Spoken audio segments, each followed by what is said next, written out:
Okay, you will notice that I put flop in quotation marks. That is because we have to realize what this game actually was. Spider-Man Miles Morales never was going to be Spider-Man 2. Okay, and I get it. The original Spider-Man PS4 to this day in 2 years has sold over 20 million units. That is insane. And now, in just under 2 months, digitally on PS4 and PS5, Spider-Man Miles Morales has sold 660,000 units. Now, people are looking at this and they're saying, oh my god, it flopped. This is crazy. Miles can't sell a game. It's got to be Peter Parker or nothing. Let's dissect this a little bit. First off, let's put this thing into perspective, okay? Like I said, this was never going to be Spider-Man 2. This is almost like a spin-off game. It's like Uncharted Lost Legacy. You guys remember that?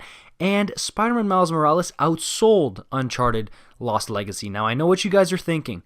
Okay, well, dude, this is Spider-Man, one of the most popular characters in the world versus Uncharted. But I also want to bring this up to your guys' attention. A lot of weird things were going on with this game. Now, when I made my video a few months back, one of the best performing videos on my channel, talking about Miles Morales on PS4, a ton of you guys didn't even know this thing was on PS4. You guys just thought this was like the launch title for PS5. And yes, Sony did advertise this the crap out of Spider-Man Miles Morales on PS5 with the haptic feedback and all this stuff on PS5, right? But almost nobody knew that this thing was even on the PlayStation 4, which is where most of the player base is right now with PlayStations because of the whole scalper situation. Getting your hands on a PS5 right now is more difficult than finding a way to get to the moon, okay? It's incredibly hard to get a PS5 right now. So you've got the group there who didn't even know it was on PS4.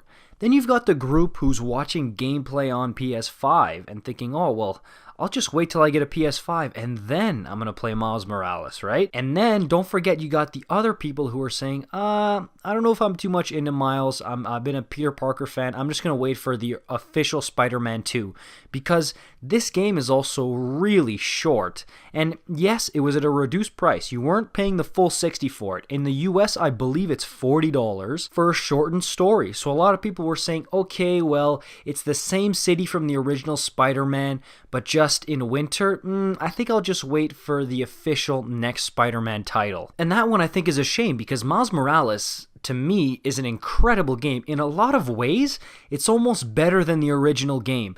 Like the web swinging mechanics, for example, I like them way better in Miles Morales, and maybe a bit of a hot take here, the suits in Miles Morales, in my opinion, are better than in the original game. So yes, in the grand scheme of things, I'm sure of it, that the people at Sony are a little bit disappointed by the somewhat underwhelming performance of Spider-Man Miles Morales, because I think a lot of this was supercharged by Into the Spider-Verse. I actually know this for a fact, because Into the Spider-Verse was such a gigantic phenomenon, and it blew up so much that they said, oh, Miles is bankable. And then the Spider-Man PS4 was even more of a hit, right? So I think they were thinking, okay, we want to swing for the fences, hit another home run here with Miles Morales. And again, it wasn't a failure. Like I said, it surpassed Uncharted Lost Legacy, but it wasn't exactly a home run either. And even the biggest Spider-Man fans, myself included, have to admit that. Especially with lockdown and a lot of people staying at home, I think Sony was really hoping for this to be a credible big hit. Let's also not forget that November was an incredibly busy month for gaming, with Assassin's Creed Valhalla coming out, even Watch Dogs Legion. I know that was October 29th, but fell a lot into the November sales. Games like Demon's Souls as well, Call of Duty Black Ops Cold War. Like, it was a really supercharged month with these next-gen consoles. And if you ask me, once the situation with the PS5 whole shebang circus thing is over, I think a lot of people, regular people, when they're able to get PS5s in their hands, one of the first games they're going to want to play is Spider-Man Miles Morales. And the next thing is that I know a lot of people looking at this number saying, oh, that was just a one-hit wonder with that Spider-Man 2018, the stars aligned, it's not going to happen again.